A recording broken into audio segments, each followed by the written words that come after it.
Welcome to Mind and Movement, getting smart about how you move. I'm Hazel. Thank you so much for joining me for Coffee and Move 31. So we're going to do some movements and then I'm going to go for a walk, and I encourage you to go for a walk too. We're going to stretch areas of the body that are going to open us up for better lymph flow while we go for that walk.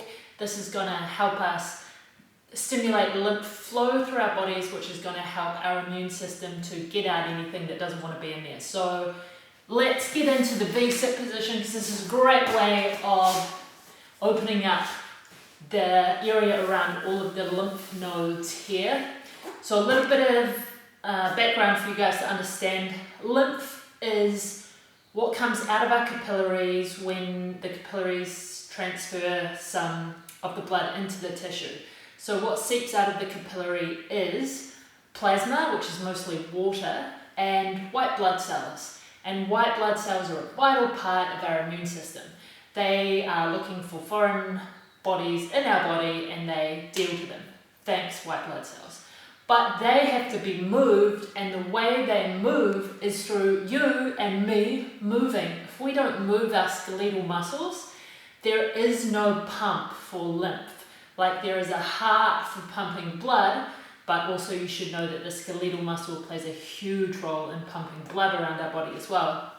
So therefore, when you're moving, your heart is actually getting a rest and not having to pump as hard as when you're not doing anything, which is a bit counterintuitive, up until a certain point, of course, and then there's really intense exercise. So we want to move this lymph, and we want to move it up the legs and through this area here, where there are a whole lot of lymph nodes which are going to filter out the lymph and take the stuff that we don't want in our bodies out. It's going to move lymph up the arm, through the armpit, where there's another huge amount of lymph nodes. So there's heaps of lymph nodes here in the groin, around the armpit, around the neck, because all of the blood from the head has to go back through the neck, and in the chest here. And the lymph comes back up into our chest and then re-enters the cardiovascular system. It's an amazing system, but we've got to help it to move by moving our bodies. And when we get really stiff and short and tight and have poor tone in our muscles, it's hard for us to drain lymph. So just hang out and do this for a bit. We're going to do some stretching of the armpits and the neck today.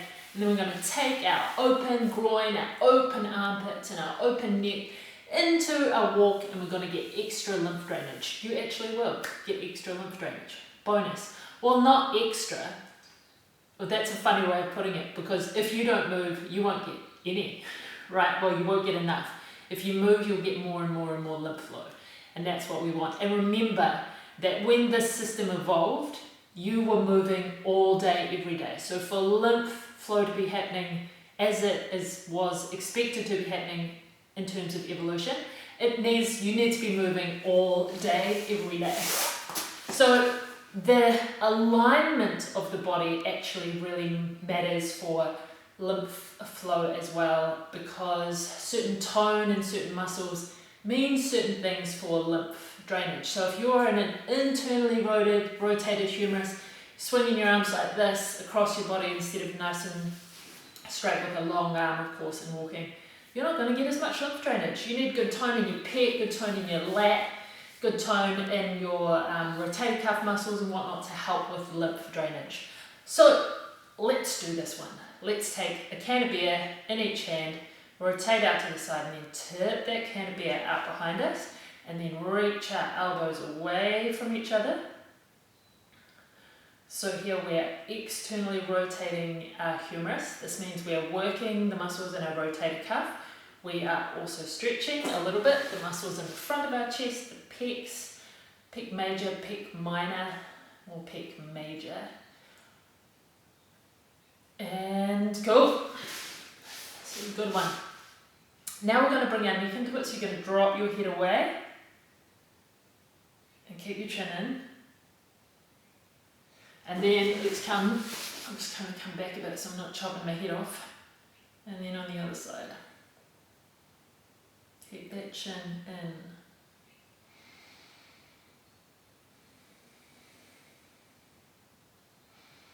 And you breathing into the belly and into the chest creates pressure changes that help with lymph flow as well. So breathing is key for lymph flow. It's amazing how the body has, well, this human body moves all the time, so let's make it the system that moves the lymph. And then all of a sudden, oh no, the body isn't moving anymore.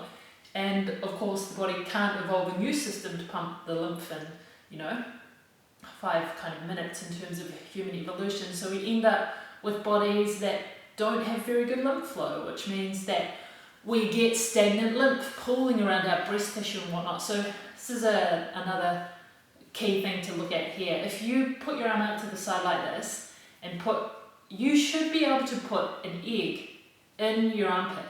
If you've got a flat armpit, it means you've got a build-up of lymph in there. And if you've got a bulging armpit, lots of people think they've got fat armpits. You can't have fat armpits. They are full of lymph. So you need to go for a walk.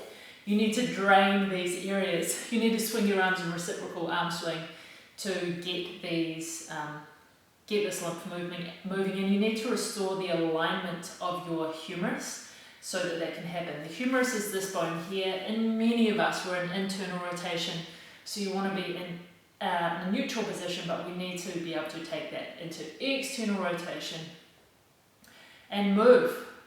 So do the egg test. If you put your arm out to the side, could you fit an egg in there? If not, go for a walk, swing your arms, but don't think about swinging your arms. Definitely don't bend your arms and swing them forward. If you do that, you won't get optimal lymph drainage. You need your arms to be long and the pull should be back. Anyway, let's do another stretch for our armpits. Come into a 4-point kneeling position. Drop your elbows down on the ground. Flip your hands up the other way so your thumbs are on the ground, and then come back. So for many of you, I'm going to shuffle my neck back a little bit more. Keep those thumbs on the ground.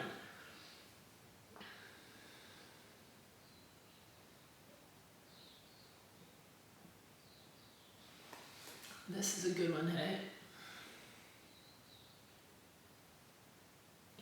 Okay, if you find it hard to keep the thumbs on the ground, you can put one hand on top of the other, then sink back, keeping that thumb on the ground.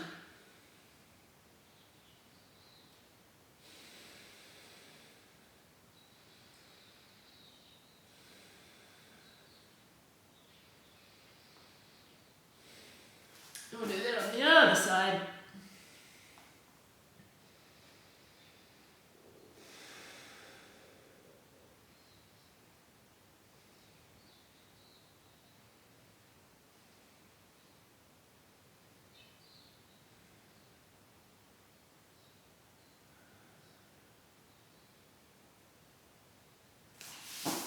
Lovely, and we'll just do this one more time, the external rotation.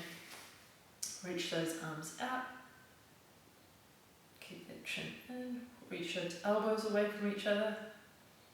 You shouldn't be doing any movement at the shoulder, the shoulder blades should be down the back.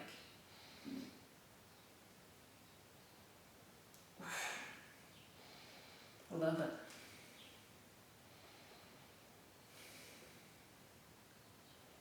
And then on the other side. So you're stretching both sides, you're just getting that added bonus up into the neck a little bit when you drop the neck away. Let's do one spinal rotation each way. So take a deep breath in, rotate, breathing in and out.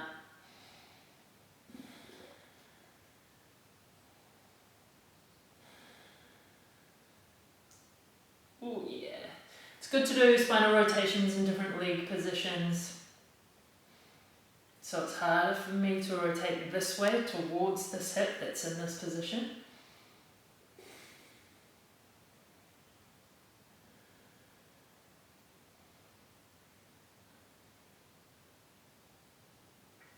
Okay, now I'm off for a walk to get some lymph drainage happening throughout my wonderful body, and I hope you are thanking your wonderful body for doing all the wonderful things that it does all day, every day for you without you even thinking about it. They are these pretty fantastic meat suits, hey? Well, that's a total underestimation. They are wonderful things. Praise to all the bodies out there. Thank you so much for joining me again for another Coffee and Move. I hope you have a wonderful day and have fun moving today. See you tomorrow.